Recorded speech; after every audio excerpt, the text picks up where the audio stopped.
Hi, I'm Bart Hanson. I'm the owner and operator of CrushLivePoker.com. The following hand comes from our call-in show that we record at 4:45 p.m. Pacific Time every Monday. If you want to call in your hand, check out the phone number in the description. 650 in California, you're up next. Hey, Bart, this is David calling. How's it going? Good. I have a 2-3-5 hand for you. I ran it through the solver, did a little work with it there, but I'm curious to see from more of a live perspective what your thoughts are. You ran it through Pio Solver? Yeah. Okay, 235. Where is it played at? California Grand. Okay. So I'm the effective stack with 1300, Okay. and I'm in the big blind with Queen 9 of hearts. Okay. It folds to the cutoff, Yep. who raises to 25. Is that about the standard open? Yeah, 20-25. So are you in the middle blind, or is this like a button, like Bay Area I'm thing? in the big blind. That's It's two on the button, button. 3 Okay. on the small blind, You- 5 on the big blind. You Northern California guys. Okay, so cutoff makes it 25. Yep. And it folds to me. Okay. Would you recommend a flat here? I mean, yeah. I mean, I would call. I mean, well, it's 5x open, so you've got 510. So 35. So you're calling what 20 to win 35. You're getting almost 2 to Yeah. 1. I mean, Queen 9 suited. Yeah, I would call. I mean, I probably don't do that. I don't know exactly what the range of bluffs are supposed to be out of the big blind heads up. It probably is a little bit wider. You're obviously probably supposed to 3-bet a fair amount more here, late position, but you're not supposed to be 3-betting. Like if UTG opens and no one's in between, you're not really supposed to have much of a 3-bet range in the big blind. It's very, very little. But could I see 3-betting here because it's one of your sort of worst playable hands? Yeah, I could see that, but I would probably call. That's what I usually default to. Well, that is what I did. Okay. So I'm 1 for 1 so far. Yeah, in good well, choices. I think I don't know if there's the right answer to that one. Well, if whatever you do, it's likely to be more right than wrong. Yeah. So so I do call. Heads up. The flop comes out Queen of clubs, 6 of clubs, and 4 of diamonds. Okay. What would you recommend? Check to the razor? Yeah, I mean, to have a donk lead heads up is sort of not something I know that you you don't like usually donking do. sometimes in multi-ways, but Yeah. It's not something I usually do all that often nowadays. so I do check to Uh-huh. the razor. Yep. He bets 30. Okay, cut off bets 30. Right. Mm-hmm. I elect to just call. Right. Would you recommend that? Yeah, I mean, unless he's using very, very small sizing when you're supposed to be check raising some partials of hands to not allow him to basically realize equity. But I think that when you're looking at the way to do that is you're sort of supposed to do it sort of linearly, so you don't have one of your best queens here, right? Yeah. So, if you were to check raise king, queen, queen, jack to really tiny sizing, but probably not queen 9 is my guess. Yeah, I felt like he had all the queens, Right. and so it's either well ahead or well behind if he had another queen. Mm-hmm. All right, so I did elect just to call. Yep.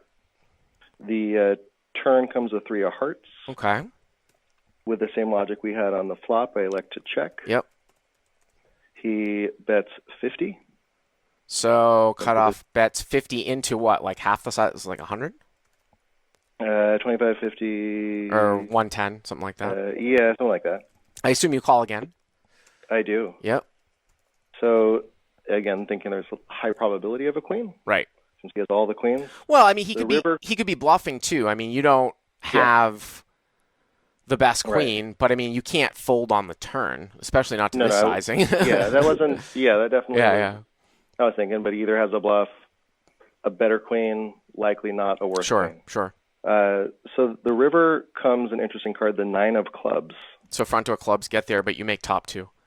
I do. Right. So my thoughts here Mm-hmm. were, I mean, that's a little bit of a scary card potentially. Right.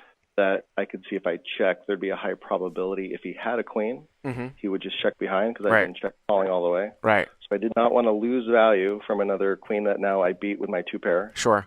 He had something weird like 6-4, where he had flop 2-pair. Now I have a better 2-pair. I have the best 2-pair possible. Right.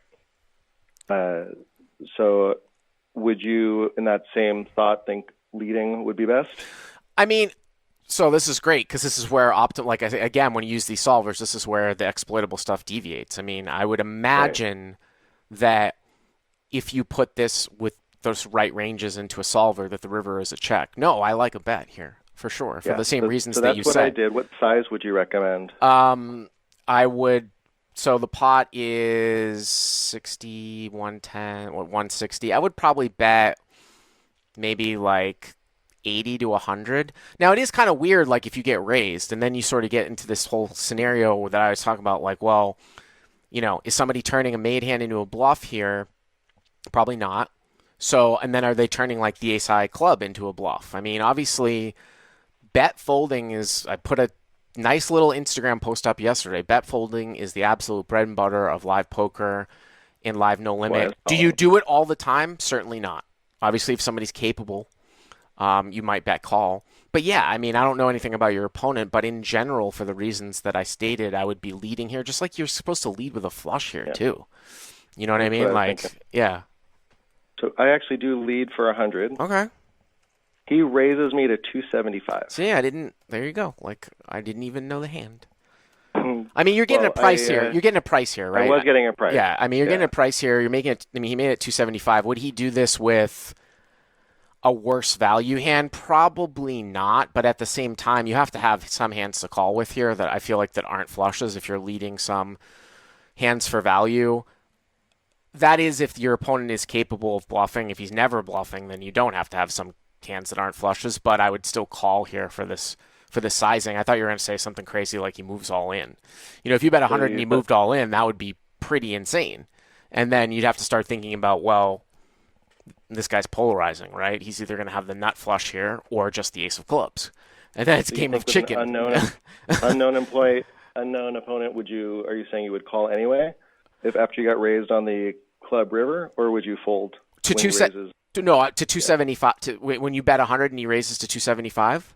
Yes. I would call. Yeah, you're just getting too. Yes, I would call because I've seen people do weird shit with like little bluff raises where something like that where they think that you're blocking the end. I mean, you bet 100 into like 160, so it's 260.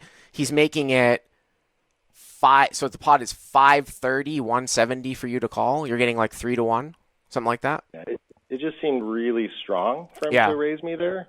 I felt like with another queen, he would just call, or two pair would just call. That was either the nuts or nothing. I don't think it's the nuts or nothing though. I think the nuts or nothing is way larger sizing than that. Like I said, like if you bet 100 and he made it like 900 or he moved all in, that would be nuts or nothing. This isn't really nuts or Yeah. nothing. It's kind of small. I mean, it's almost like a click. If you don't think the guy's Yeah. bluffing, like, okay, I get it. People are saying, well, if you're going to bet, you have to bet fold. But I mean, it's so small, though. It's not like a standard raise size. What did you end up doing? I ended up folding, thinking Okay. that he was representing a lot of strength with Uh, that raise. yeah. He was in fact bluffing. He actually showed me 8-5 of diamonds. Yeah, that's why I think that In a double gutter. that's exactly what I said. Like I've seen people do that before with I sizing think like that's that. a bad bluff, though, don't you think? With that hand, 8-5 of diamonds. I think it's strange for him to do that when you go check call lead, because usually people who are going to do that in your spot are either bluffing themselves. Well, I guess they're not necessarily, they're just very, very skewed towards value. And I guess he thought that he was going to give himself like a price. Like it's not like you're going to go check call lead with a queen for 100, but you don't know if that guy's going to do that. You don't know if he knows that, right? You know what I mean? Like you're not going to go check call with queen jack and then bet the river for 100, right? I mean, you would check. Yeah. But it doesn't surprise me though. Like I said, when I'm getting that type of price, I've seen some weird things, but that's a cool little hand. I appreciate you calling. Hey guys, if you like what you've seen here, please click on the subscribe button and you'll get notified every time we put up a new video. And if you want to check out crushlivepoker.com for the first month free, use the code YTA200. Click on the link right there.